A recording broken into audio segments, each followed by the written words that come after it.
Tá trocando a gravata. Que decepção, que decepção. Hoje eu decidi não usar aquela gravata. Não. Estragou a aula. Estragou a aula. Roger está sempre surpreendendo. Vocês estavam esperando que a gravata. Não, tinha um bolão aqui para ver a cor da gravata. Todo mundo perdeu. Não gostei. Boa noite, boa noite. Boa noite. Deixa eu falar, ele tá sem gravata, mas o cabelo dele tá todo engomadinho, olha só. Você viu? É que eu acabei de tomar banho mesmo, é por isso, tá molhado. Quando eu tomo banho, ninguém nem percebe com o cabelo. Essa foi boa. Tá meio corridinho aqui. Final de ano, acho que é para todo mundo, né? Foi em São Paulo, né, Roger? Estou em São Paulo. Com dias de 15 a 16 horas. Então tá um pouquinho longo. Estão um pouquinho longo. Mas faz É parte. bem típico de São Paulo. Verdade. E por que não vemos o mestre Paulo Sérgio Rosa? Ele está escondido atrás do... Fazendo maquiagem, Paulo. Escondido atrás da foto. Eu estou terminando de me arrumar.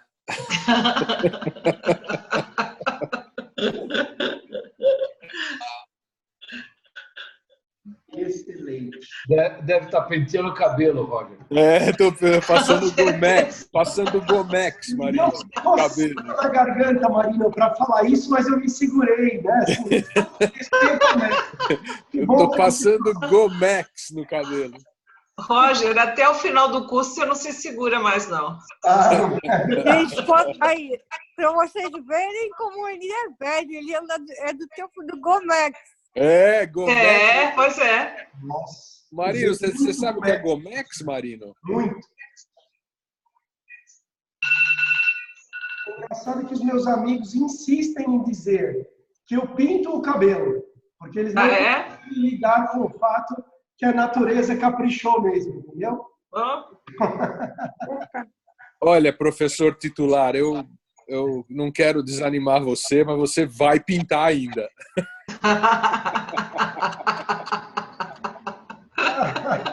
Porque essa cor aí não é para sempre. É verdade. Gente, quem lembra do Neutrox? Neutrox, sim. Eu já vivenciei alguns comentários aqui da família, viu, Roger? Aí um dia a minha esposa deu uma presilha para minha neta, 5 anos, né? E aí eu fui brincar com ela. Falei, poxa, Beatriz, dá essa presilhinha que eu vou pôr no cabelo aqui. Dá essa presilhinha que eu vou usar, né? Ela falou, não, vô, você não pode. Mas por quê? Tua cabeça está vazia. Fantástico, fantástico. Vou guardar essa, viu? Eu adoro. A aula está 1 minuto atrasada para começar. Ok. Podemos, Mel. Podemos, vamos nessa. Bom, então vamos lá, para os que estão... O material foi distribuído, eu acho que todo mundo recebeu. Sim? Sim. Sim, beleza. Sim. Sim, é o coro. Muito bem. Eu coloquei como título Contato ou Conexão. Estou dando eco, não está minha voz? Tá? Okay? É legal que todo mundo coloque no mudo o microfone. Então, vamos lá. Eu coloquei como contato ou conexão porque hoje a gente vive, né, uma era que não basta o contato. Né? A gente quer conectar, o outro quer conectar. Eu fico pensando se a gente saiu da era de comunicação de massa. Hoje, talvez a gente tenha uma comunicação não de massa, mas em guetos, uma tendência à comunicação em guetos, E esses guetos, eles não são... não tem uma organização de um formigueiro ou de uma colmeia, né? Eles são um vespeiro, na verdade. Cutucou, assanha-se tudo. Então, se a comunicação, para nós que fomos preparados para o tempo da comunicação de massas, que era quase que uma mão, via de uma mão só, nós esperávamos o retorno do Ibope ou a carta do leitor, né? Hoje é instantâneo, a resposta é instantânea. E a gente tem que estar preparado. E se a gente quiser manter, né, a gente tem que trabalhar mais conexão do que contato. Contato é aquilo que você faz e passa, né? A conexão é algo que você se envolve, se embola, se enrola, agrega tudo junto, misturado, é um risco danado, né? Então, vamos lá. Tem um biólogo e filósofo chileno que se chama Humberto Maturana, eu gosto muito dele. Ele trabalha a biologia do conhecer, mas ele resolveu trabalhar a biologia humana. E ele faz uma afirmação que é essa aqui, que é tudo que é humano se constitui pela conversa. Mas se a gente pensar bem, né, a nossa construção do mundo humano, ele se fez pela conversa. Seja essa conversa verbal, seja troca de olhar, seja gestual, né? Foi necessário que um inventasse a roda, o outro inventasse o eixo, e que os dois se encontrassem numa determinada conversa para que o eixo servisse a roda. Sem isso é impossível, sem isso seria impossível a construção do mundo humano. Então, a conversa, a origem da palavra conversa é conversare, né? É dar voltas com o outro. E aí, no processo da conversa, fluem, né, coordenações de coordenações, segundo Maturana. Você vai coordenando com o outro, né, os fazeres, e vai coordenando a coordenação. Eu sempre comparo isso a uma organização, a festa da empresa, por exemplo, né, que se coordena, você faz isso, faz aquilo outro, as equipes coordenam entre si, e os trabalhos da própria pessoa são coordenados com os afazeres dela, né? Só que, na conversa, não se coordena só fazer. A grande questão é que onde existe ser humano, além do fazer, tem emoção. Então, nós precisamos coordenar ao mesmo tempo o fazer, a ação e as emoções. Quando eu penso em liderança, eu sempre enxergo, né, a pessoa gerenciando vaidades e necessidades. Então, todo o envolvimento humano, ele vai trabalhar essas duas coisas. Daí a minha proposta ter sido, né, comunicação essencial, porque sem ela não dá. Outro link que a gente pode fazer é nós em essência, não é? Porque não somos atores. Inteligente, porque a racionalidade tem que entrar nessa história, né? Então, a gente vai estar sempre transitando entre razão e sensibilidade, entre o racional e o emocional. E a conversa, por mais simples que pareça, quando você pergunta para o motorista, pode parar no próximo ponto, tem um envolvimento aí de emoção, né? A sua voz soou autoritária, a sua voz soou gentil, sua voz soou respeitosa, sua voz soou agressiva, né? Nessa fala, nesse toque, nesse encontro, vai haver emoção. Hoje a gente tem uma comunicação, a gente costumava definir a comunicação como uma comunicação de uma via de mão dupla. Né? Dentro das empresas, a gente olhava a comunicação hierarquicamente, né? De cima para baixo, de baixo para cima, os fluxos da comunicação interna, né? Em diagonal, na horizontal. A comunicação hoje ela é vista em rede. Né? Então, você toca um ponto da rede que está ligado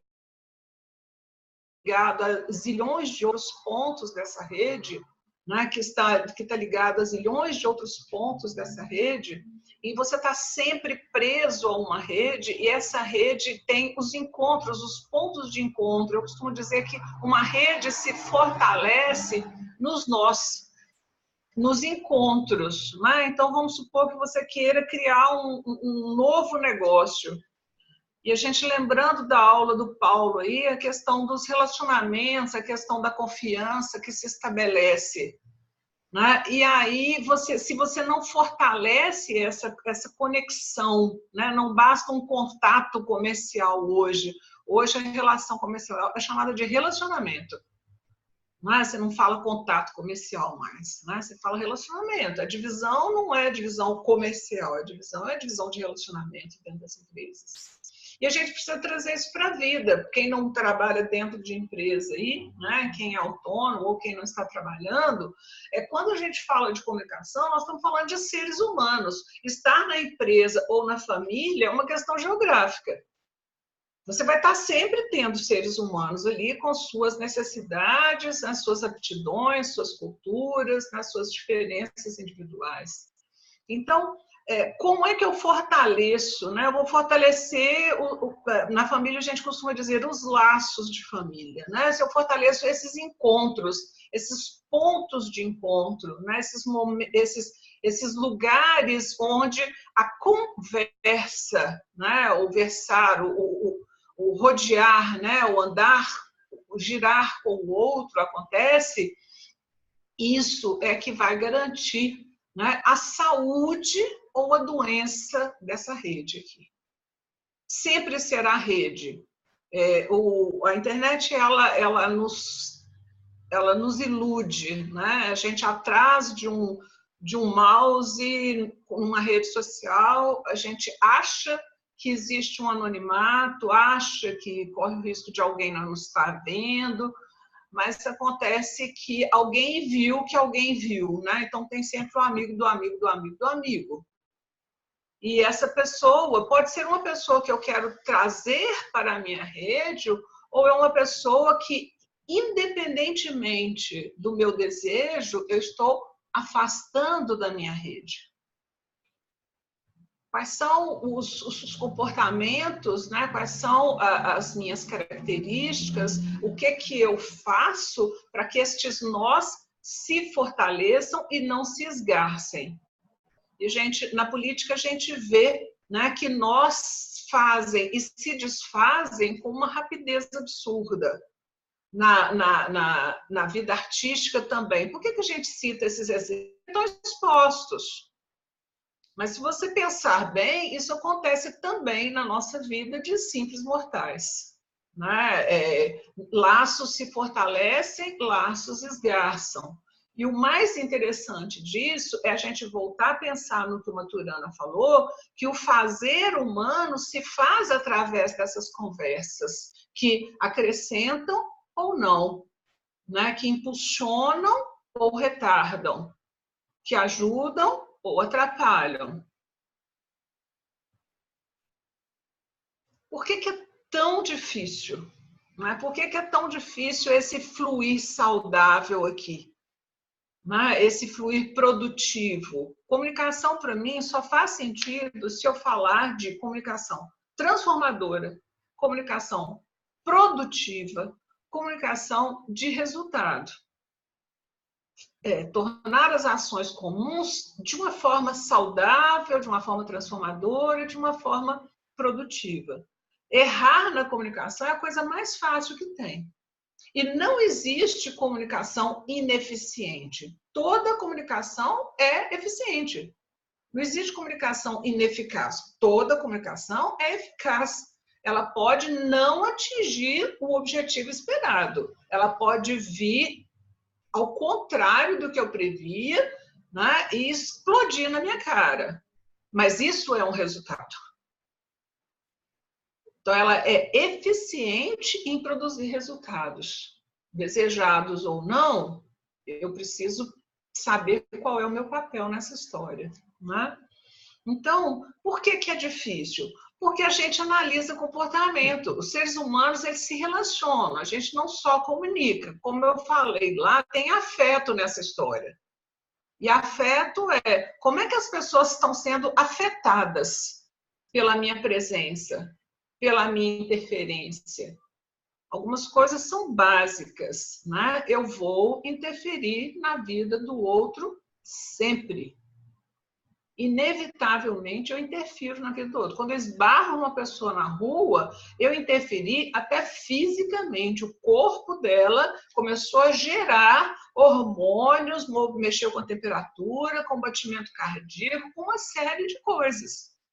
E eu não saio ilesa dessa trombada. O meu corpo também reagiu a essa interferência. Eu interfiro no dia do motorista quando eu faço uma solicitação de uma forma cortês e agradável ou quando eu sou grosseira e desrespeitosa, interferir no dia dele, de alguma forma. Então, não tem como, nós sempre vamos nos relacionar e o afeto vai estar sempre nisso e a gente vai transitar sempre entre essa razão e essa sensibilidade. Então, muitas vezes, eu analiso, o que eu consigo ver, né, o ser humano é como se fosse um iceberg, a imagem do iceberg, desgastada imagem do iceberg, né, usa-se para tudo. Eu consigo enxergar o comportamento dele. Né? Eu enxergo a ação de dar lugar no ônibus ou não, a ação de sacar que o meu funcionário entrou mais triste ou chegou descabelado, chegou mais esbaforido do que o normal. Né? A ação de perceber esse comportamento, ele é apenas um sinal. Só que o nosso comportamento, partindo do olhar para o outro, né, eu olho o comportamento dele, eu não enxergo o que está aqui embaixo. Eu não enxergo o que está por trás daquele comportamento. Eu vejo, né, que o garoto não deu lugar no ônibus. Esse foi o comportamento dele, o gesto, a ação foi não dar lugar no ônibus. O gesto, a ação. É o que eu enxergo ali.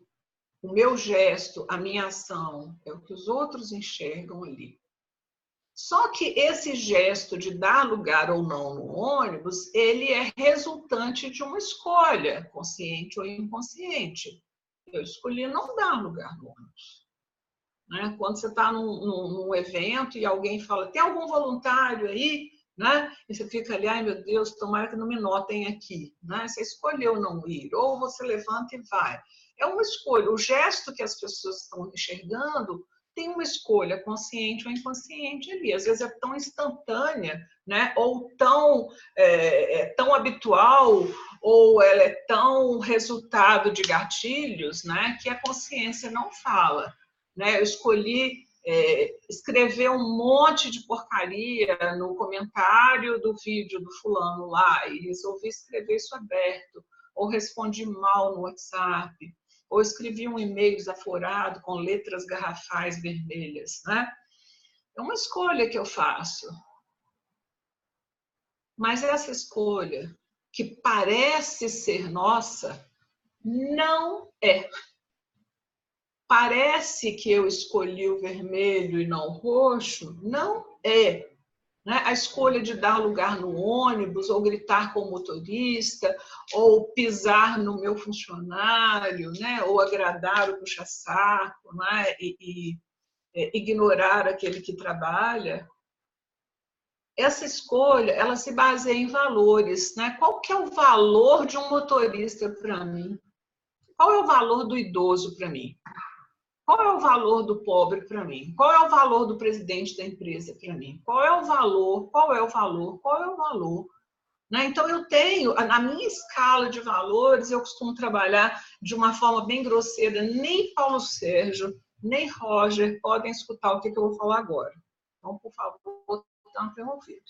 Porque é bem grosseiro. Né? Paulo Sérgio é da área de ciências sociais, tem psicologia, jornalismo, Roger é economista, então eles vão querer morrer com o que eu vou falar. Eu costumo dizer que os nossos valores tendem a ser só para simplificar, humanistas e materialistas. Nada de errado nisso. O problema é quando o valor material supera o humano, suplanta o humano.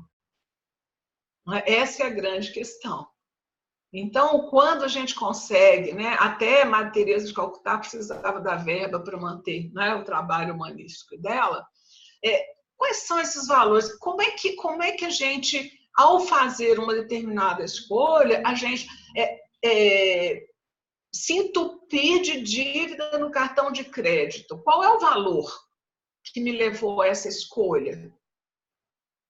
Né? O valor do status, o valor da aparência, o valor de uma ilusória sensação de bem-estar, o valor do eu mereço, né? Um falso merecimento. Qual que é o valor? Mas esses valores, eles não vêm do nada, eles são fundados em crença. O valor só tem sentido, né? Ele só se fixa se houver uma crença forte por trás disso. Na aula passada, Paulo falou que os valores mudam. Né? A casa própria como um valor, a herança como um valor, né? O carro como um valor, né? Como que a gente está vivendo essa visão mudar? Né? Então, mobilidade é mais importante do que o carro. Não é? Liberdade é mais importante que uma casa. Então, mas esses valores, eles vêm fundados em crença, eles podem até mudar. Eu costumo dizer que valores mudam, princípios é que são inegociáveis. Qual é a crença que foi exaustivamente repetida na minha cabeça que sustenta o desvalor que eu dou ao motorista?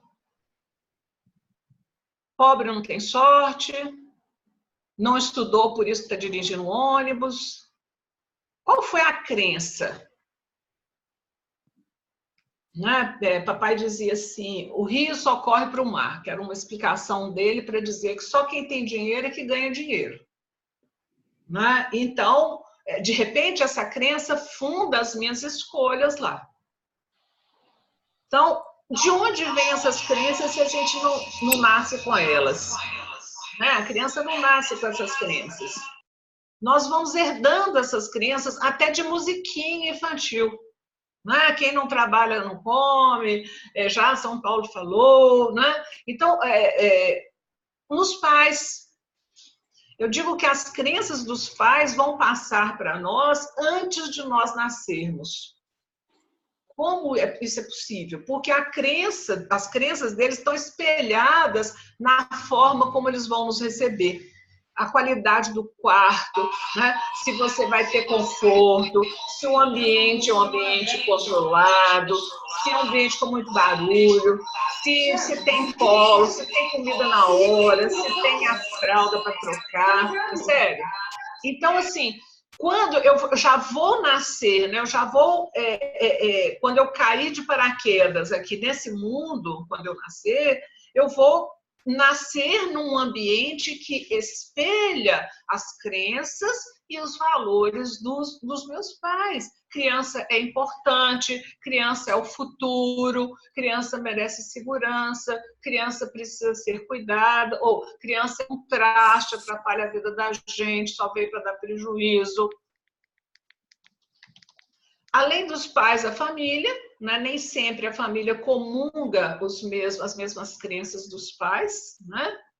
A gente tem sempre um tio mais doido, uma tia solteirona. O seu grupo social, o grupo do prédio, o grupo que você frequenta a igreja, seja lá o que for, a escola, a comunidade que te cerca, as referências que a gente tem, nós tínhamos boas referências, né? Que eram, eu costumo dizer que nós tínhamos como referência celebridades que eram célebres, né? Então, nós usávamos essas pessoas célebres como referências, os políticos, os professores, os instrutores, né? os treinadores, os artistas, né? Uma coisa é você ter, sei lá, uma Fernanda Montenegro como referência, e outra coisa é você ter alguém que saiu do Big Brother e está na novela das 9. políticos são referências. Eu costumo dizer que até o dono da padaria da esquina é referência para a criança que vai lá comprar o lanche dele todos os dias. Os professores são referências. E a mídia. Então, essas crenças vão sendo insistentemente incutidas a ferro e fogo através de música, imagens, comportamentos na nossa cabeça. E isso começa a entrar, né? Crenças e valores estão ali no limite do consciente para o subconsciente. Algumas crenças que temos a gente consegue identificar claramente, outras a gente não identifica. A gente não identifica de forma Melania, está dando uma interferência muito grande no áudio do Sérgio, desculpa, mas eu acho que o teu está dando muita interferência. Você pode deixar no mudo? Sérgio? Deixa eu ver, peraí, deixa eu ver. Eu vou tentar. Porque está dando um Melhorou? eco muito grande. Tem algum microfone aberto, né? Pronto. Tá, ok, vamos tentar. Vamos. Eu costumo dizer que, né, os pais, a família, a escola, o grupo social, a comunidade, até as referências, elas eram um ambiente controlado. Hoje a mídia, né, interfere, ela suplanta, né? Ela influencia, né, nas crenças e valores dos pais, da família, dos professores, dos nossos mitos, ídolos, né? Tá todo mundo. A mídia era algo assim, eu vou falar e vai ter gente aí que não vai acreditar, né? Eu fui conhecer televisão que só transmitia a partir das 5 horas da tarde. O aparelho de televisão era central na casa, então os pais ligavam em horários determinados. Então havia um controle, né? Hoje todo mundo tem a televisão ou qualquer forma de mídia num celular, que é um equipamento pessoal, né? E que não há controle. O próprio computador já foi para a família inteira e ficava num espaço central. Hoje não mais, né? Então, essas influências vão acontecendo. E aí, gente,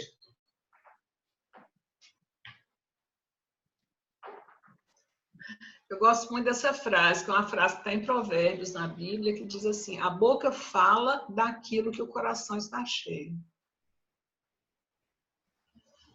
Então, a nossa comunicação, seja ela interpessoal, seja ela midiática, se você tem um blog, você criou um canal e você quer fazer uma comunicação, né, de mídia, não importa, tem gente lá do outro lado, não se esqueça disso, você está falando com gente.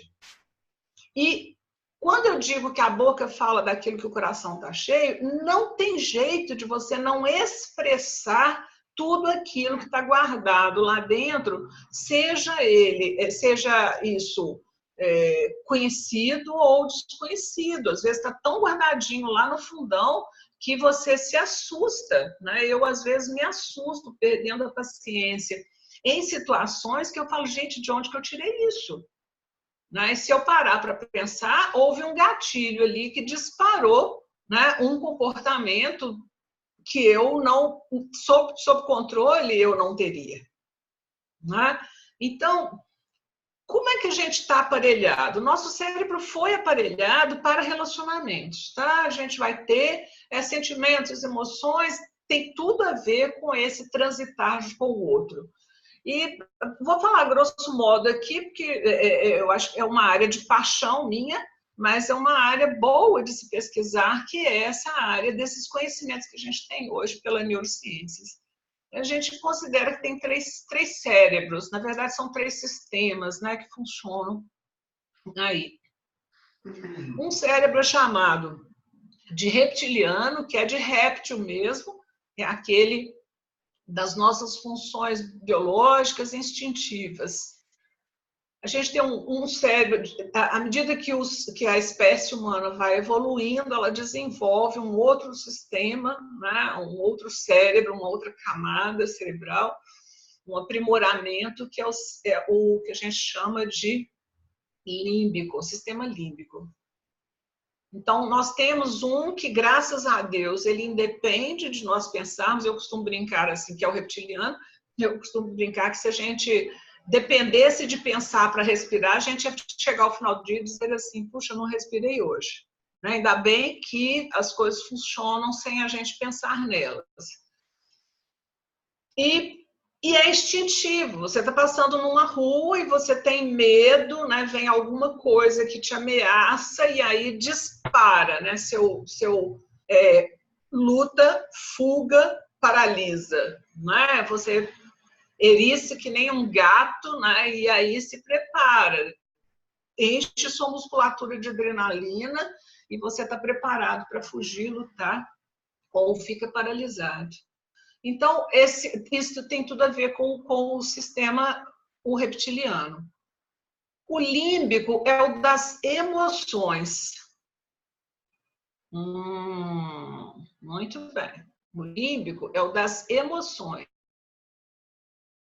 Alma de neocórtex, né? Do córtex cerebral, que é o da inteligência. Estou sendo bem simples, tá, gente? Mais simplório é impossível. Porque eu só quero dizer uma coisa. Nosso cérebro funciona com sangue oxigenado. Para oxigenar, você tem que respirar. E aí, as emoções, elas consomem muito mais energia do que a racionalidade, que é um processo um pouquinho mais lento. Então, muitas vezes, quando você é tomado, não é muitas vezes, quando você é tomado pelas emoções, né, tem uma glândula no nosso cérebro chamada de amígdala, né, a gente costuma dizer que você foi sequestrado pela amígdala. Né, a hora que você perde a cabeça, eu adoro essas expressões, né? Perdeu a cabeça, perdeu a razão, apelou, perdeu. O que significou? Você foi sequestrado pela amígdala. Você foi aprisionado aí no sistema límbico e você simplesmente não consegue ou parar de espernear, ou parar de correr, ou ficar lá que nem uma estátua. Alguma coisa te impede ou te impulsiona ali, porque você foi tomado pela emoção. E aí, tomado pela emoção, o que a gente pode fazer? Né? Por que eu falo da questão da razão e da sensibilidade? Né? Percebeu, eu teria que achar um jeito de voltar ao racional. E a gente começa a desenvolver, né, algumas estratégias ao longo da aula, eu vou falar, que é exatamente para você quebrar isso, né? Quanto mais rápido, melhor. O nosso cérebro, ele percebe, né? Quando vem uma entrada, eu às vezes abro o YouTube e estou assistindo um vídeo, eu gosto muito de meditação, palestras, essas coisas. E aí música, né? E aí eu tô lá, aí de repente entra uma propaganda, dependendo do aparelho que eu estou usando, entra aquela propaganda absurda, né? Então é um choque. Ou você bate o olho numa imagem e toma um choque. O que vem para nós, a provocação externa, ela entra. A gente costuma dizer que tem duas portas de entrada, ou ele vai entrar por duas janelas, né? Ou ele vai entrar por uma janela light, uma janela boa, ou ele vai entrar por uma janela que é chamada de janela killer. Né? Então, quando você vê uma pessoa na rua, aquela visão, né? Aquela provocação que aconteceu ali, entra, né? Ou por uma janela ou pela outra. E aí a gente vai falar de pré-julgamento, pressuposto, uma série de preconceito, eu chamo de 5 pecados da comunicação, né? Preconceito, prepotência, pré-julgamento e pressuposto, né? E preguiça de pensar, que é o 5º pré, fazem com que a gente comece a agir em função daquela percepção. E é tão absurda que, assim, eu não gosto de vermelho, o vermelho me incomoda, a pessoa está de vermelho. Eu falo que se a gente permitir, né, que preconceitos e pressupostos germinem, né, a gente está selecionando pela cor do olho, se o cabelo é liso ou não, né? E a próxima vítima é você, porque o outro também te seleciona. Então, eventos pessoas, fatos, né, que podem entrar pela janela errada. Eu tenho 5 segundos para rebater isso. 1, 2, 3, 4, 5. Por isso que às vezes a gente fala, conte ao menos até 3, né? Conta até 10. Porque como é que eu posso? Está vindo, está entrando torto, eu estou sentindo, gerou fisicamente, eu sinto um mal-estar, vem uma emoção junto.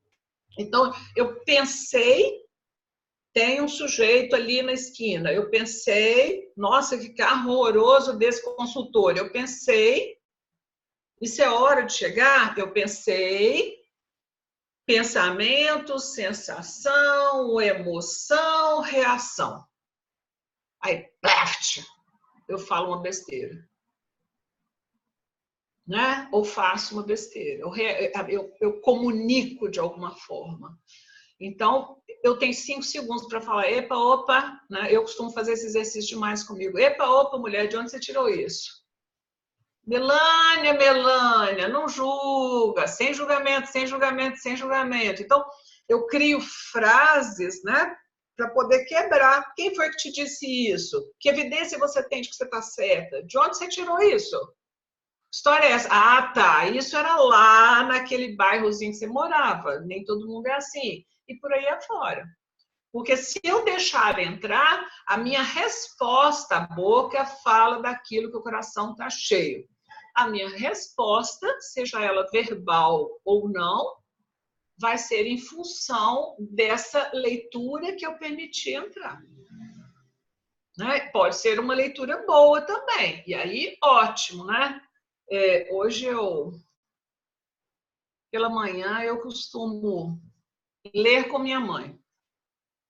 Minha mãe está com problema de memória, então ela não lembra o que aconteceu ontem, né? E às vezes não lembra o parágrafo anterior que a gente leu. Então a gente já está lendo O Pequeno Príncipe pela 2ª vez.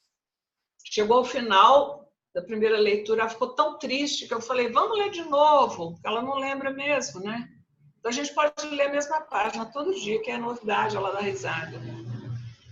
E aí, hoje tinha uma cena lá do Pequeno Príncipe, né, que fazia uma metáfora dizendo assim que as sementes, elas ficam escondidas no chão. Então, a gente não sabe se daquela semente vai sair uma rosa ou se vai sair um baobá, que é uma árvore imensa, e o planeta do príncipe era pequenininho, então ele não podia permitir. E aí, a sementinha põe a carinha do lado de fora e você tem que ficar esperto. Porque se for uma semente má, você tem que arrancar rápido. E ele fala que é uma questão de disciplina e que é um serviço muito chato, que você vai ter que fazer isso o tempo todo, mas é muito necessário, porque vai rachar o planeta. E eu pensando na aula que eu ia dar hoje, eu lembrei dessa questão dos 5 segundos, né? Apontou, saquei. É muito chato você ficar o tempo todo, né, policiando essas reações, mas deve até virar hábito, né? É você fazer isso já quase que automaticamente, questionar as suas crenças, questionar as suas certezas, questione suas crenças, questione suas certezas. Porque eu não tenho olhar de raio-x, eu não estou vendo do outro lado. Eu só estou vendo o que emerge ali.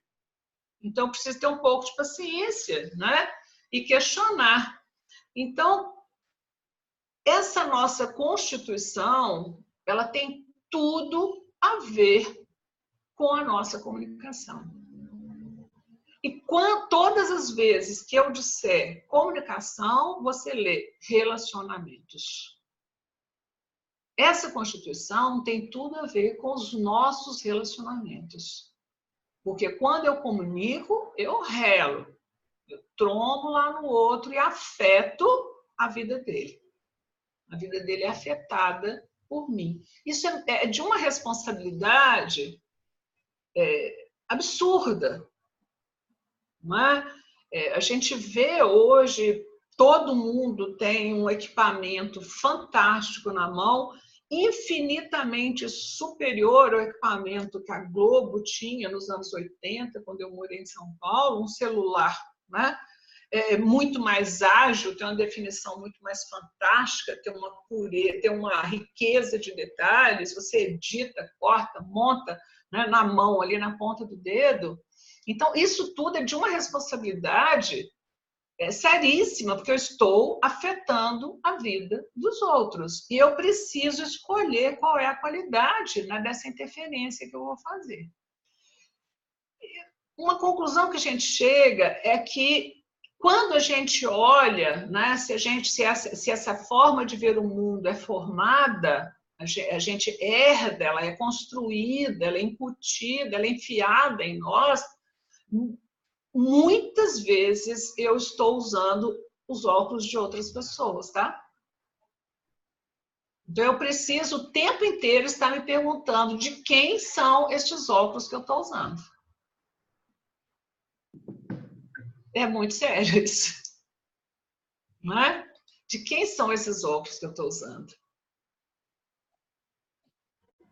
Eu sou de uma época no jornalismo que a gente dizia o seguinte: o nosso papel é informar, não é? A opinião é do outro lá.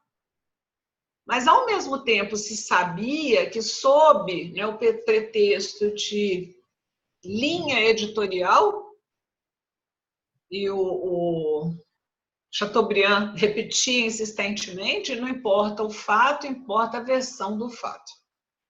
Não é? Na próxima aula a gente vai falar um pouco sobre o texto jornalístico, né? Sobre a produção desse texto, como é que é feito. Tá? Esse texto que eu decidi que vai ser um texto, uma reação de qualidade, como é que eu posso montá-lo, como é que eu posso produzir. Então, sabendo que o nosso cérebro pode ficar lá encurralado, né, aprisionado no sistema límbico, né, sequestrado lá pela amígdala, eu gosto muito de brincar, segura o seu Rex.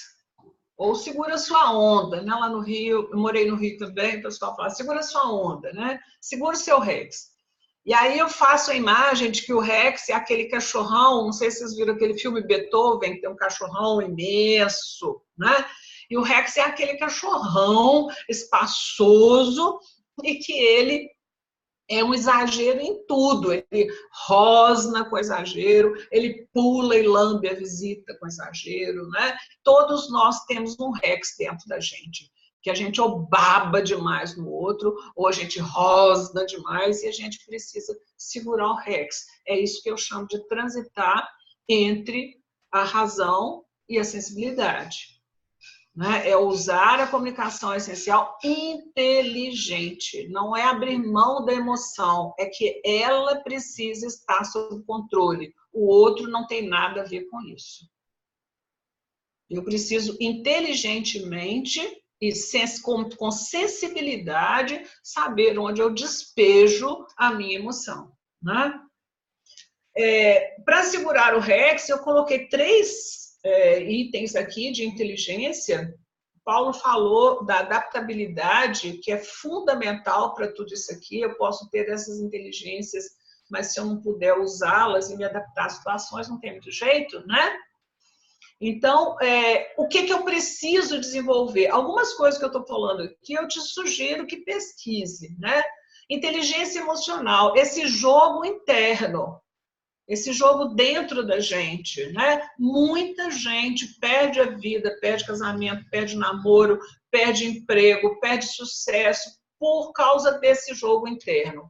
A grande batalha está na mente da gente. A grande batalha está com os nossos valores, as nossas crenças, os nossos gatilhos, as nossas sombras, o nosso inconsciente, o nosso universo desconhecido. Quando ele emerge como aquela sementinha lá do Pequeno Príncipe, eu preciso saber se é rosa ou baobá. Inteligência social é esse trânsito harmonioso, mas eu costumo dizer que essa inteligência social, ela pode até ser meio à distância, sim. Então, eu sou muito educado, eu sou muito polido, né? eu estou sempre vestido adequadamente, eu tenho um comportamento adequado, eu fiz um curso de boas maneiras, eu frequentei a Socila, né? Então, eu tenho essa inteligência social, eu sei me comportar nos ambientes, sei lidar com todo tipo de pessoa, isso é uma inteligência social. Eu passo sem arranhar, então eu tenho um trânsito harmonioso. Beleza. Agora, na hora que você põe a pessoa num grupo pequenininho, em que necessidades e vaidades são disputadas, a gente vê isso demais na política, né? Nos partidos a gente vê isso demais, né? Quando é dia a dia, uma coisa é você assistir o Faustão no domingo ou ver o William Bonner no Jornal Nacional. Outra coisa é levar o Faustão para casa ou levar o William Bonner para casa. E no trabalho, nas empresas, né, eu fico muito mais tempo com aquelas pessoas do que fico com as pessoas da minha casa. Será que essa inteligência social é suficiente? Ou será que eu preciso de uma inteligência relacional, saber ouvir o outro? Eu vou falar algumas dicas de temas que a gente depois pode trabalhar. Escuta ativa é um tema para se trabalhar. Escuta ativa. Comunicação não violenta é outro tema, tem muito vídeo no YouTube, vocês vão encontrar. Outra coisa é assertividade, que não significa grosseria. Né? Os tipos de comunicação que a gente tem, ativa, passiva, assertiva, né? Agressiva, passivo-agressiva. Né? Então, o trânsito harmonioso e respeitoso, ele é maior, ele é mais desenvolvido, ele é mais inteligente, porque tudo isso que eu estou falando aqui é de você perseguir como uma opção inteligente. Não somos... Estou lembrando do Drauzio Varela. O Drauzio Varela desenvolve um texto imenso falando da violência, que a violência e o preconceito são características da raça humana. Até para se proteger, distancia-se do outro, rosna para o outro, ele vai desenvolvendo isso. A gente tem isso na Constituição, agressividade, violência e tal. E aí ele termina, depois de escrever 2 páginas, ele termina dizendo assim, mas nós temos zilhões de anos de civilização para continuar, né? Para continuar agindo como troglodita. Por que é que eu preciso disso? Para a sobrevivência minha. O trânsito harmonioso e respeitoso me traz saúde. O trânsito harmonioso e respeitoso me traz bem-estar. O trânsito harmonioso e respeitoso me cerca de pessoas cuidadosas, me envolve com os outros e traz como retorno harmonia e respeito. Então, a boa comunicação, ela é melhor para mim do que para quem está por perto. Eu desenvolvo por mim. Eu desenvolvo em respeito a mim, em harmonia a mim. E aí as coisas rolam, aí as coisas acontecem. Isso não significa que eu não vou errar, eu vou errar, mas eu também vou aprender a pedir desculpa, vou aprender a segurar minha onda, vou aprender a testar, né, meus comportamentos e dizer... Minha mãe tem uma frase que eu gosto muito, que é assim, estou aprendendo. A gente fala, mãe, mas a senhora não podia fazer isso. Ela fala, estou aprendendo, ela tem 89 anos. E, então, eu acho o máximo, que ela está sempre aprendendo, né? Quando você diz, não, que droga, que gafe, eu errei, isso vai ficar registrado, né, neurologicamente registrado como uma coisa horrorosa. Mas se você diz assim, estou aprendendo, na próxima eu não faço, você vai registrar no lado bom da história. Que é um filme muito bom, que eu não sei se vocês assistiram, que é Divertidamente, né, que vai falar de como a mente funciona. Então, gente, por que é que eu faço isso? O alvo é o outro, eu não vivo só. Tá? Eu vivo na polis, o que é pior. Por isso que eu costumo conceituar política como trânsito harmonioso e respeitoso pela polis. Isso é política. Né? Então, quando eu estou numa conversa, ou num relacionamento, ou estou com um produto, um site, seja lá o que for, né? Eu quero atingir o outro, eu quero alcançar o outro. Né? Se fosse de amigo para amigo, com muito amor, carinho e consideração, eu não precisava fazer o menor esforço, também não precisava nem tirar o pijama, nem tomar banho, nem escovar dente. Mas se eu escolhi relacionar, ele é o alvo das minhas ações, né? Do meu afeto, ele vai ser afetado, não é isso? Então, o outro, ele precisa ser atraído, ele não vem de graça para você. Aquelas janelinhas, né? Light ou killer, elas vão ser abertas, muitas vezes, pelo que eu promovo na hora que eu afeto a vida do outro. O outro desconhece a mensagem, a gente tem muita mania de dizer assim, nossa, mas ele devia saber isso. Pô, 30 anos de empresa, não sabe até hoje. Ele sabe aquilo, mas ele não sabe o que você ia dizer sobre aquilo. Então, ele desconhece a mensagem. Ele não sabe exatamente o que é que você vai... Ele conhece o assunto, mas não conhece o que você vai falar. E ele interpreta com os dados que ele tem. Então, a gente tem mania de falar a linguagem da gente, né, com os dados que nós temos e querer que o outro entenda perfeitamente. Né?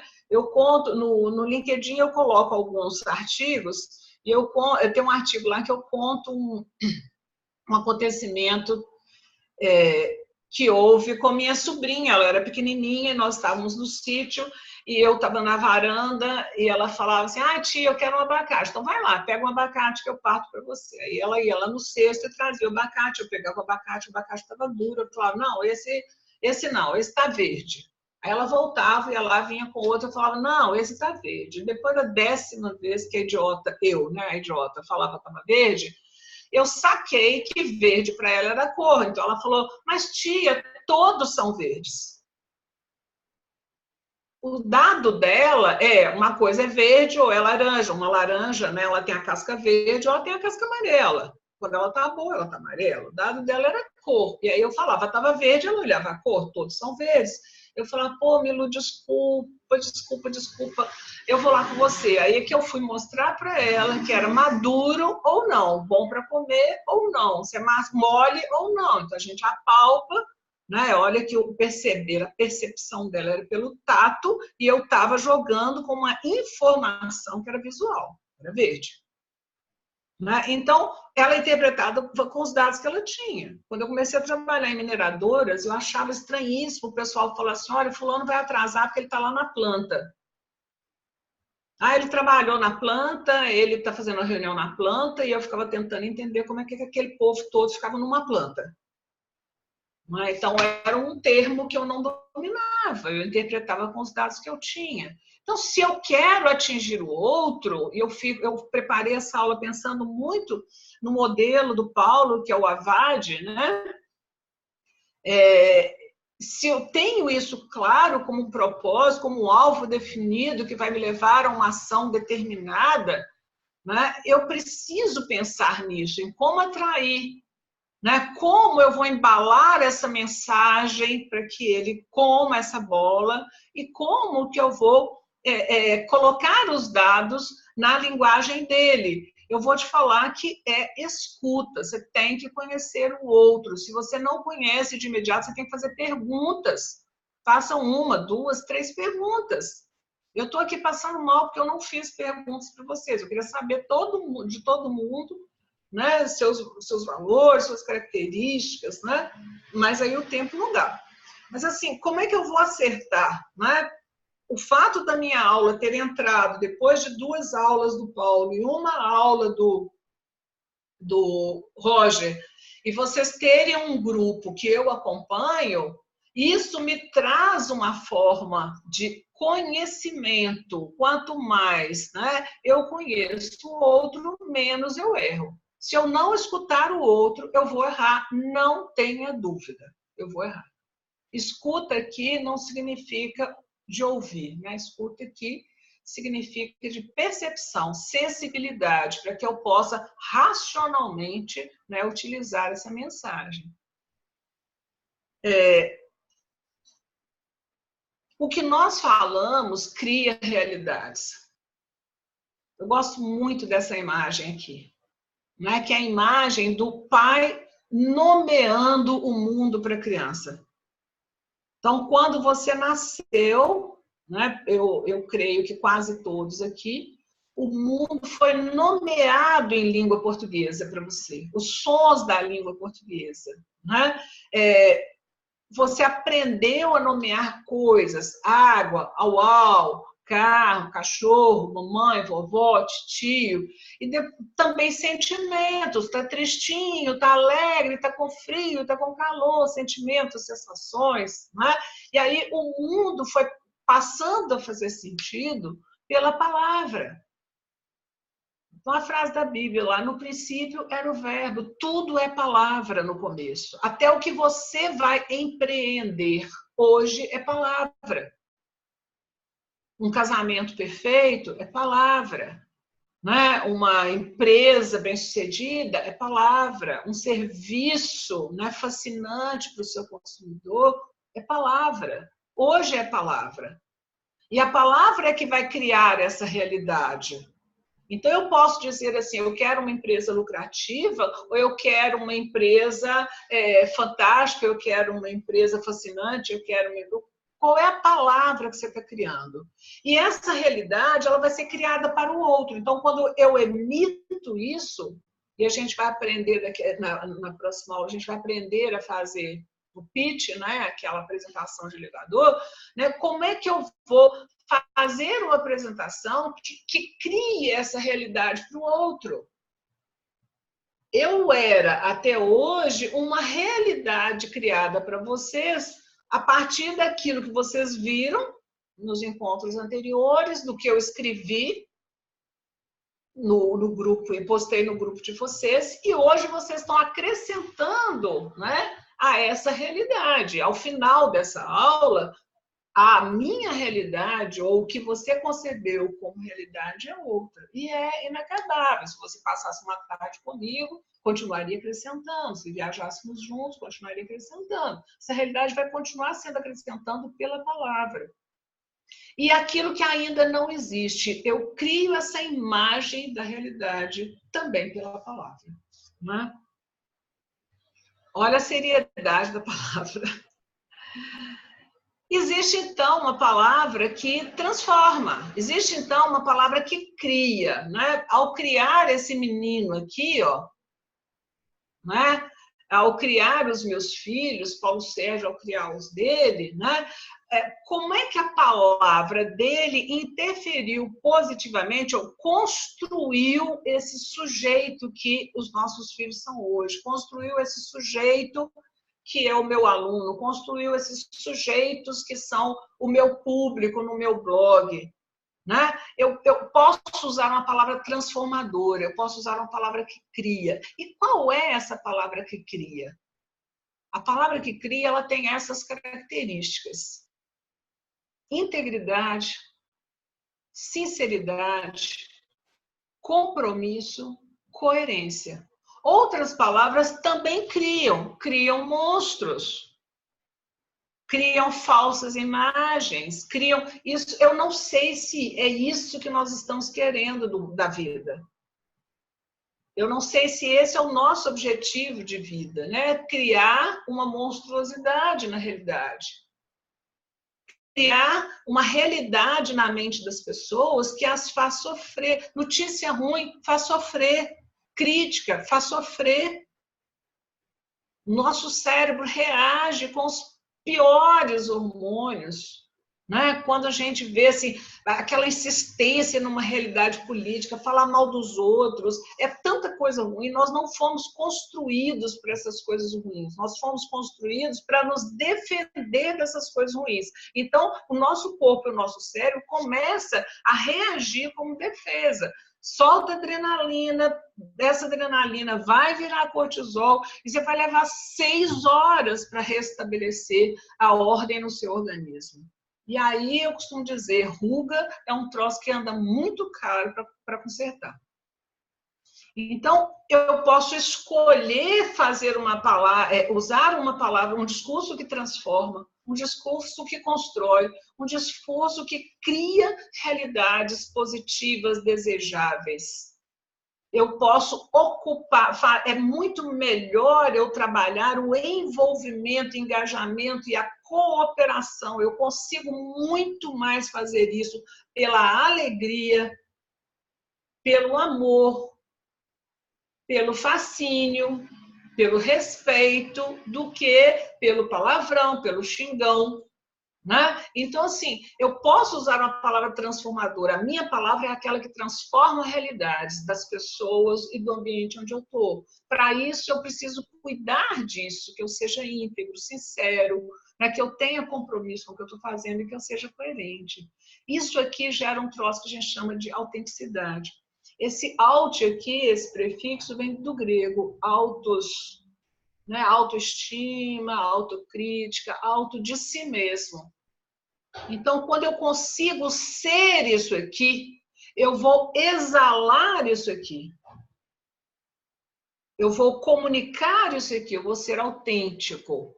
E é a autenticidade que gera a autoridade, a verdadeira autoridade.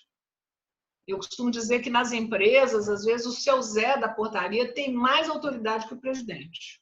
Porque ele é isso aqui, ó, e o presidente não é. Então, a autoridade, ela vem como consequência, né? Eu me lembro que quando eu estudava, a gente dizia assim, né? Se tivesse autoridade, não precisava bater na mesa. Autoridade é aquilo assim, que todo mundo quer te ouvir, as pessoas se calam, né? Pessoas interessantes são interessadas, então é o conhecimento, é a novidade, né? É a gentileza, essas coisas dão autoridade. E eu não preciso bater na mesa, eu não preciso ficar brigando pelo Ibope. Vai acontecer. Eu tenho autoridade sobre o que eu estou fazendo. Bom, essa palavra que transforma, essa palavra que cria, ela só consegue transformar e criar porque ela gera confiança. E olha o risco que a gente corre, insuflando uma confiança, não sendo íntegros, não sendo sinceros, não sendo comprometidos, não sendo coerentes. Isso também gera confiança. Mas é uma escolha. Escolha pela saúde, escolha pelo envolvimento, escolha pelo respeito. Não é? Aqui tem uma lei da comunicação, parece que nosso tempo já está indo, eu devo terminar. Não é isso? Com 1 hora? Tem uma lei da comunicação que eu costumo dizer que essa lei aqui, qualquer pessoa, lá do... sei lá, aqui em Belo Horizonte, a gente diria assim, lá da EAPOC, lá da Guaicurus, lá da região da rodoviária, qualquer comunicador deveria saber. A de atenção e de interesse, D de decisão e A de ação. Eu vou voltar a isso nas próximas aulas, tá? Que são filtros. Eu estou querendo oferecer tal coisa ou falar tal coisa, né? Cabe a mim me ocupar de despertar a atenção. Que recursos eu tenho? Paulo citou um interessante, que é assim, falar de novidade, falar de coisa que o cara não sabe.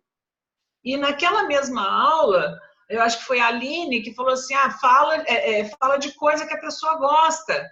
Às vezes, só de chamar a pessoa pelo nome, você já consegue a atenção dele.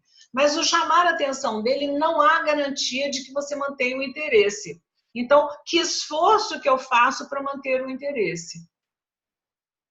Então, a atenção pode ser chamada pela minha aproximação, pela roupa que eu uso, pela postura, pelo posicionamento, pela minha coerência visível ali. Agora, o meu discurso talvez leve ao interesse. Cabe a mim cuidar desses 2 primeiros. E esses 2 primeiros vão gerar no outro a decisão de me ouvir e a ação de processar a informação que eu trouxe. Então, a gente vai trabalhar isso um pouquinho com mais calma lá. Esses filtros eu vou deixar para trabalhar na próxima aula, que antes de falar bobagem eu preciso me organizar, é o AVAD lá do Paulo Sérgio, o alvo bem determinado, e trabalhar ferrenhamente nisso, tá? E eu queria encerrar dizendo isso, que para ter uma comunicação eficiente, seja essa comunicação interpessoal, seja essa comunicação organizacional ou profissional, seja essa comunicação midiática, é uma escolha. Você escolhe ser bom nisso. Você toma a decisão de ser bom nisso. E a palavra decisão, ela tem dentro dela a palavra cisão. Estabelece um corte com tudo que fazia de errado. Na aula do Paulo, ele diz assim, lista os hábitos... Como é que é, Paulo? Hábitos que não são bons, que não são produtivos. Né? Faz uma lista deles, faz uma lista das crenças que te atrapalham, faz uma lista dos momentos em que você explode. Toma uma decisão e faz um corte aí. Ó. Estabelece uma cisão com quem eu era, né, antes desse curso e quem sou eu depois do curso. É uma questão de atitude. Então, encerrando aqui. 3 sapos estavam na beira de uma lagoa. 2 resolveram pular. Quantos ficaram na beira? O que vocês acham? 3, 2 ou 1? Os 3. Os 3. Porque 2 decidiram pular, mas nada fizeram a respeito. Então, é mais do que decisão. Eu preciso agir. Tomar uma atitude. Fazer alguma coisa a respeito. Ok? Muito bem. Então, vamos para as perguntas. Vamos encerrar. Uma aula muito profunda, viu? Muito, né? Vai esquentar o cabeção demais da conta? Muito boa, viu, Milene? Eu queria fazer um comentário. Ok. Assim, gostei de tudo. Naquela tua imagem que você coloca da rede, Sim. aliás, se você quiser colocar ela de novo, só para que as pessoas vejam, Eu acabei de fechar. acompanhem. Não tem pressa. É assim, quando você coloca a rede, Sim. cada um daqueles pontos é um de nós ali, na rede. Sim. E se você tirar um ponto, não faz falta nenhuma. Okay. O que quer dizer o seguinte, que qualquer um de nós que morrer hoje à noite, o mundo continua amanhã. A gente não vai fazer nenhuma falta. Então, a gente sozinho não é nada. E aí, de novo, é o que você falou de conversar, que a conversa constrói. Né? Então, nós somos um pontinho desse aí na rede. Se a gente interagir com a rede, a gente cresce. Se a gente não interagir com a rede, a gente não cresce. A gente precisa da rede. A gente precisa da comunicação para crescer. Só que a gente não faz falta nenhuma. Se a gente sumir dessa rede, a rede continua existindo. Quando você estava falando, Mel, eu estava pensando na Al-Qaeda, no terrorismo, que é a organização em células. Por que é a organização em célula? Se você tirar uma célula, a organização continua existindo. Sim. Morreu um terrorista. E daí? Os outros continuam operando. Então, em resumo, o que eu queria te falar que eu pensei muito enquanto você estava dando a aula, é o seguinte. A gente não vence sozinho. Sim. Não dá para vencer sozinho.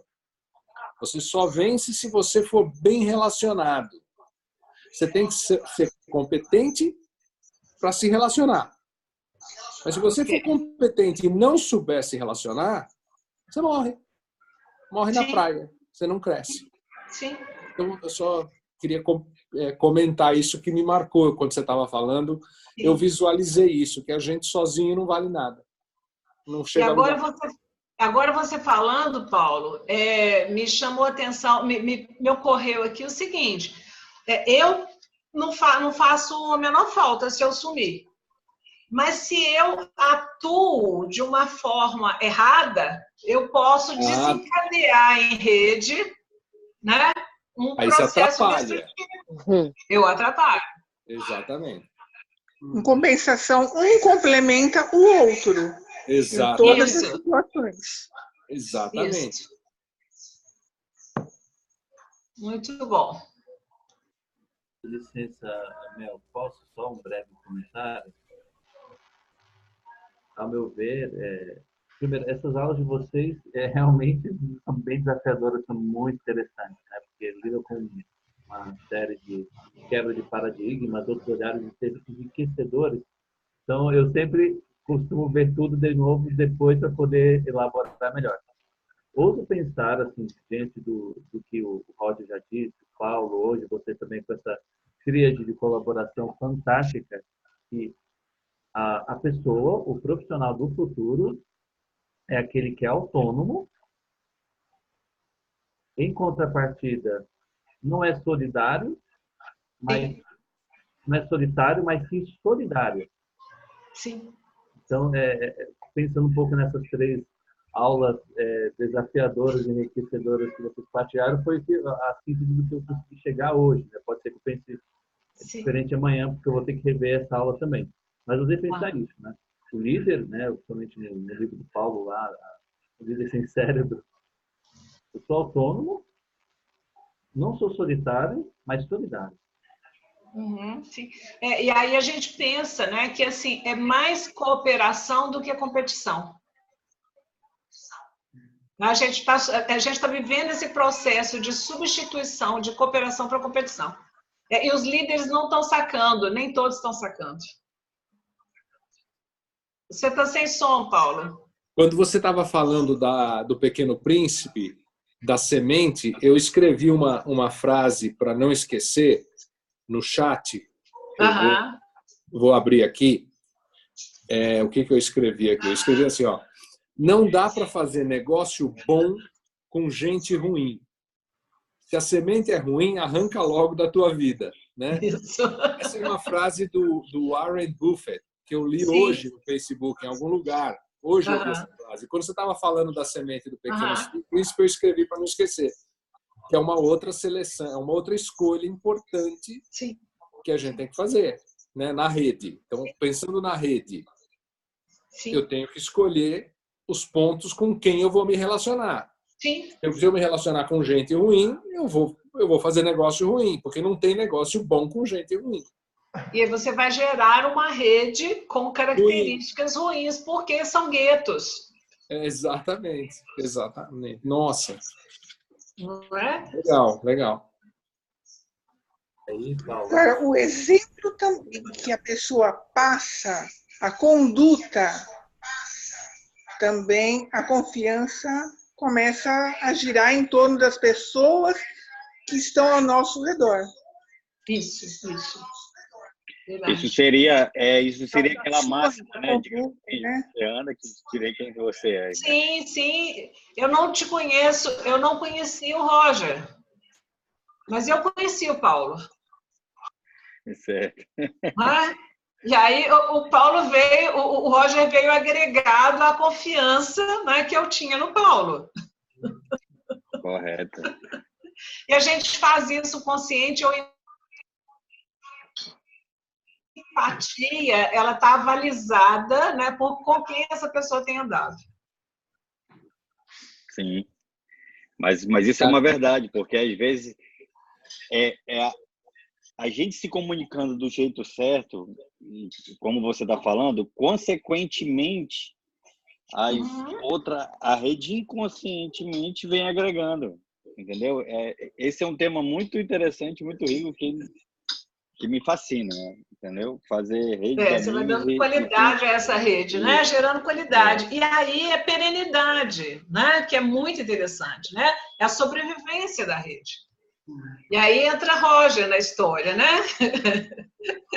Que só o Roger vai falar dos ecos, né? Do que a gente está fazendo. O Paulo queria falar outra coisa, o Jafé também. Paulo, você queria falar mais alguma coisa? Apenas ainda sobre a rede, porque isso me marcou bastante agora, porque a Mel colocou o ovo em pé, né? Porque tá juntando as nossas conversas, que é o objetivo do curso, chegar lá na frente com um plano de ação para a gente prosperar, que é o objetivo de todo mundo. A gente quer crescer intelectualmente e economicamente, né? quem que era? Era o Eric Fromm, né, Mel? Do ter ou ser, né? Sim. É os dois. É ter ou ser.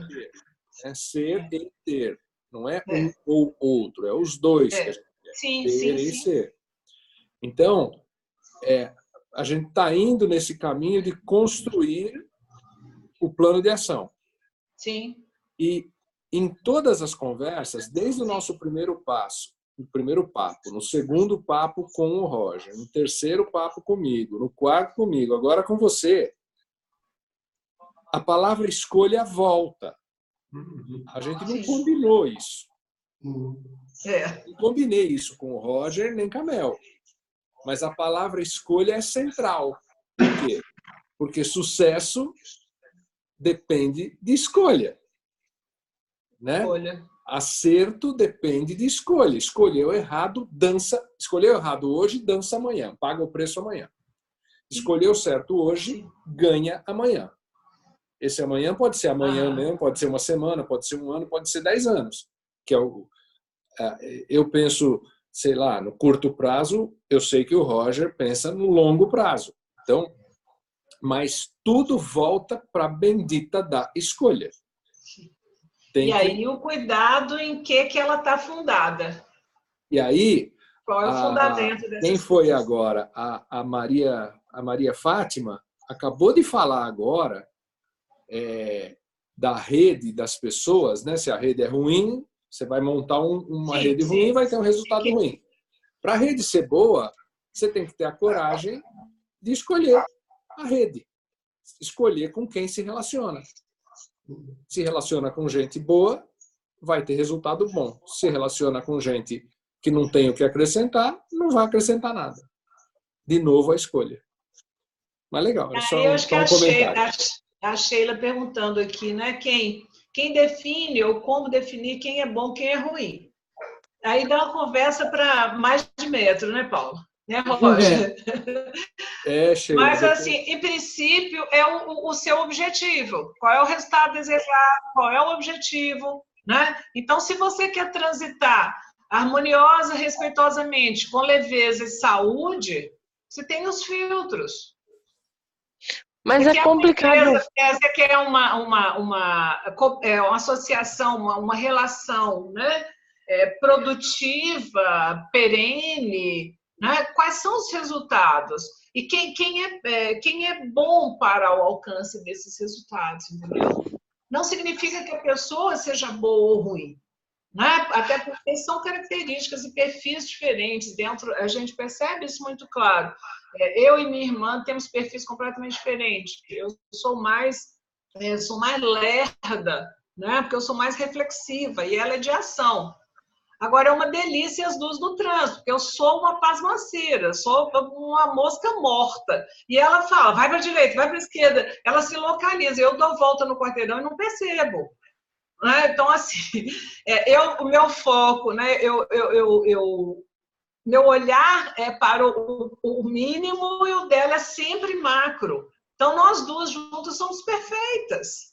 Então, a pergunta foi Sheila, né? Então, a pergunta é bom para quê, ruim para quê? Qual é o objetivo? Qual é a meta? Agora, Melânia, é difícil a gente conviver com um monte de gente, por exemplo, o síndico do prédio, o porteiro, o eletricista, que a gente faz o serviço com ele, o pedreiro, o padeiro, sei lá, todos pensarem da mesma forma e terem a mesma conduta, cada um com a sua vida, com as suas dificuldades, com os seus problemas. Então, nesse sentido, a gente tem que também entender o que o outro está passando para a gente tentar moldar aquela convivência. O que está para baixo do iceberg ali, né? O que está no fundo. Isso, mesmo. Qual é a intenção? Por trás de toda ação tem uma intenção, né? Exatamente. A dificuldade daqueles, o limite do outro, aquela forma que o outro fala, que a gente não gosta muito, cheio de palavrão, talvez, a gente tem que chegar em determinado equilíbrio para cada um. Então, a gente tem que saber conviver também com as diferenças, não é? É a sensibilidade. Uhum. Não é? Porque quando a gente está julgando, a gente está mais razão. E nessa hora, talvez a dose, né, a pitadinha de sensibilidade tem que ser maior. Jafé, acho que o Jafé quer fazer mais uma pergunta ali, ou um comentário. Vamos lá, Jafé. Obrigado, Roger. Roger. De uma observação assim, admirável. Paulo, lembrando do outro curso que nós fizemos com você, eu lembro que na sua exposição você disse assim, essa frase marcou muito, que eu utilizo com uma certa frequência. Se você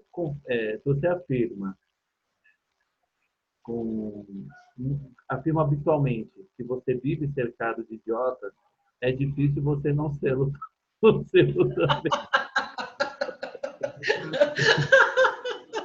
Não, isso me causou impacto. Olha só que interessante, né? Muito interessante. E aí, pensando nessa questão do relacionamento com quem nós construímos nessa comunicação, nós também podemos ter uma rede de relacionamento altamente tóxico. E aí, quando você fala a qualidade com quem você se relaciona. Algumas semanas, numa das leituras da missa, aí eu lembrei de você, Paulo, tinha uma frase assim: há muita gente ocupada em não fazer nada.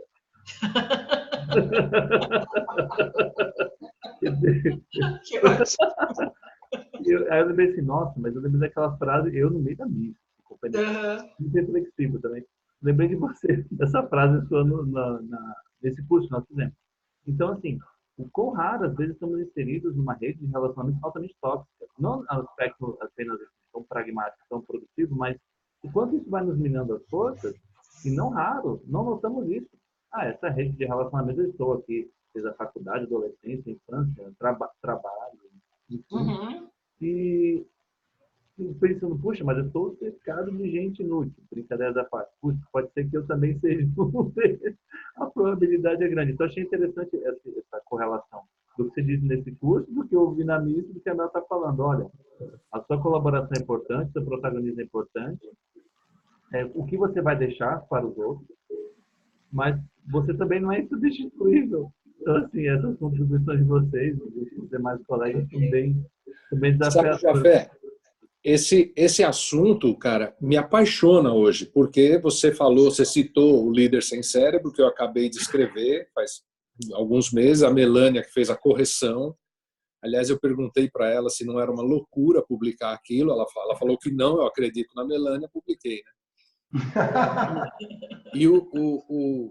E o assunto é exatamente esse, porque não é, se você está rodeado de idiota, não é que você pode ser um idiota, é certeza. Se você estiver rodeado de idiota, você é um idiota. E é o pior tipo de idiota, porque é aquele idiota que fala, não, eu sou inteligente e todos os meus amigos são burros. Isso é impossível. Se todos os seus amigos são burros, você também é burro. Então, essa reflexão é doída. É difícil você assumir isso. Quando você assume, você fala, pô, então eu tenho que trocar de amigo? Aí é o que eu coloquei no livro. Tem. Se você quer prosperar, tem.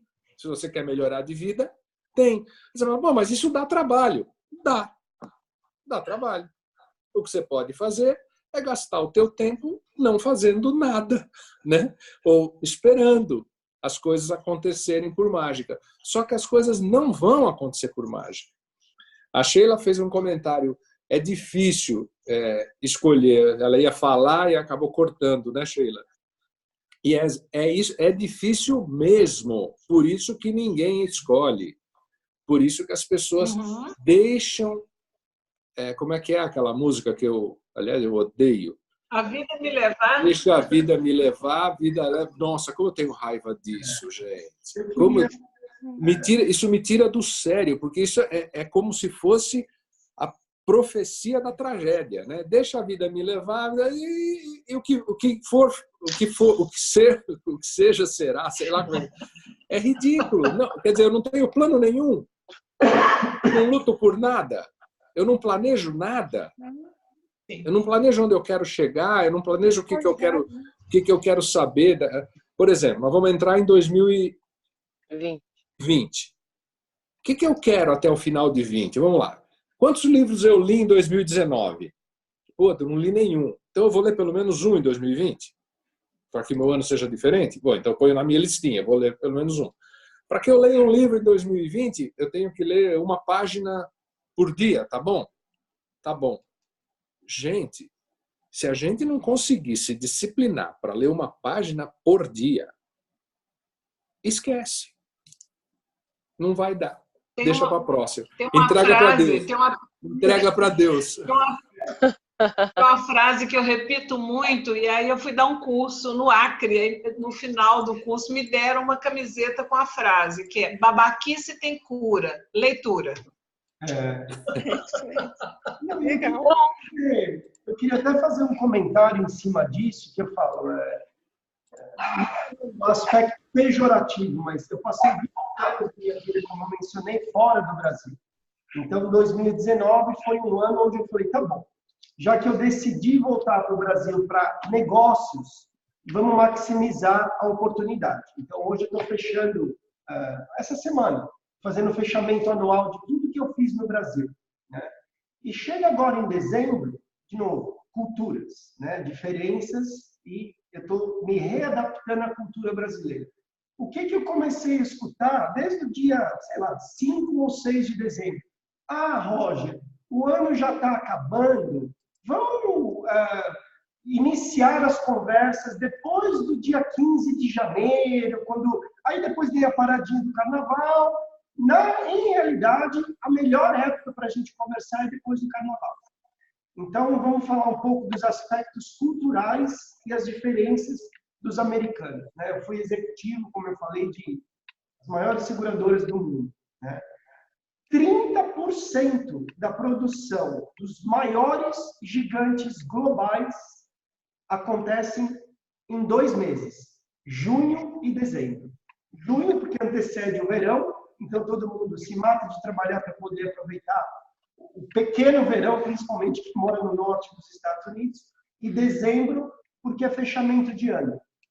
Então, inúmeras vezes eu trabalhei em dezembro até o dia 31, às 10 horas da noite. Tipo, se eu não correr, eu não chego para a virada. E não foi 1 ano, nem 2, praticamente a minha carreira inteira de executivo foi realmente maximizando a oportunidade, óbvio. Eu não estou colocando o lado escravo, ou seja, deixar a gente vir escravo do mundo corporativo americano, mas em termos culturais, essa é a diferença. Um país que no começo de dezembro para e volta em fevereiro, vamos dizer, é um país de uma economia de 2 trilhões, 2 trilhões e meio de dólares. Os Estados Unidos é uma economia de quase 20 trilhões de dólares. Então, essa dificuldade, enfim, a gente vai explorar muito, eu vou trazer mais o lado financeiro, e eu tenho explorado isso no Brasil. Em conversas esse mês eu falo, gente, nós estamos no começo de dezembro. Pode ser um mês ainda extremamente produtivo, a gente não precisa esperar até algum dia depois que o país engrene. Então, por que eu estou falando tudo isso? Porque virou um hábito do brasileiro. E todo mundo se acomoda nessa conversa de que, Roger, não adianta forçar porque dezembro não acontece.